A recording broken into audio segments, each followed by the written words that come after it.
Hello and welcome to Do It Yourself channel. Today I will show you where to find and how to turn off advanced visual effects on our HUAWEI P60 Pro phone.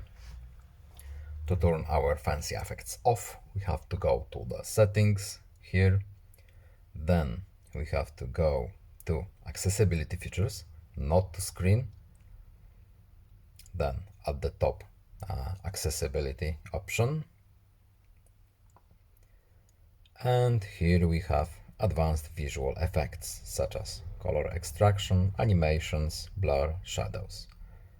Just simply tap it once and our phone will have less visual effects. It will be less flashy.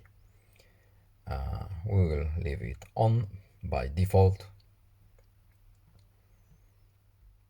And that's all. It's a little bit hidden, but I hope you will find it helpful.